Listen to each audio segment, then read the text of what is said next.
Ikasik, hezkuntzari eta heziketari buruzko begirada zabaldu nahi izaten du. Euskal Herritik abiatuta eta munduko esperientziei, berrikuntza pedagogikoei eta hezkuntza komunitatean sortzen diren galdera berriei erreparatuz. Azaroaren amaieran, Bilbon, galdera garrantzitsu baten inguruan elkartu ziren hezitzaileak, ikertzaileak, familiak eta hezkuntza arloko profesionalak. Nola eraiki daiteke hezkuntza jasangarriagoa eta kulturartekoagoa bizitzaren lehen urteetatik? Topaketa Susi nazioarteko proiektuaren baitan kokatu zen. Proiektu horrek 0-3 urteko lehen haurtzaroaren hezkuntzan eta arretan kulturartekotasuna eta jasangarritasuna uztartzea du helburu. Hezkuntza baliabide inklusiboak eta irisgarriak sortuz, profesionalak prestatuz eta familiei lagunduz. Proiektua Euskal Herriko Unibertsitateak koordinatzen du.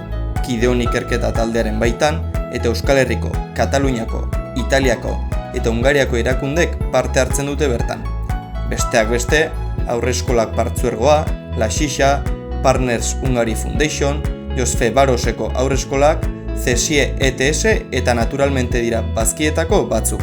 Kongresuan, Susi metodologiaren oinarriak partekatu ziren.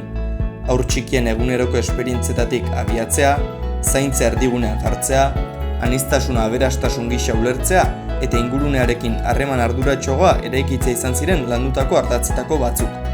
Horretarako, hitzaldiak, mahai inguruak, mintegiak, erakusketa eta tailerrak antolatu ziren, beti ere parte hartzea, bizipena eta esperientzien truka erdigunean jarrita. Kongresuaren barruan, arreta berezia izan zuen Txokoz Txoko museoa izeneko ekintzak.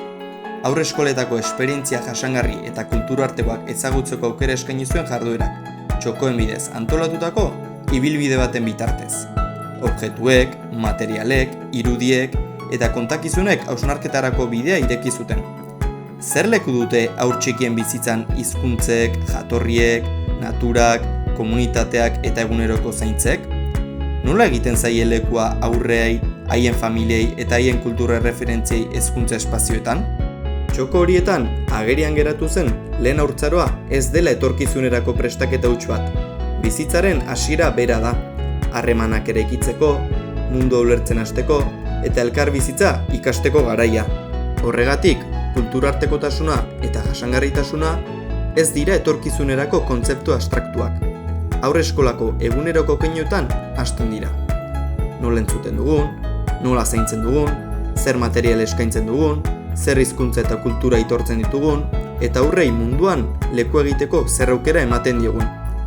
Bilbon bizitako kongresuak ideia bat utzi zuen argi. Hezkuntza eraldatzailea lehen urtetatik hasten da, eta bide horretan komunitate osoak du zeregina.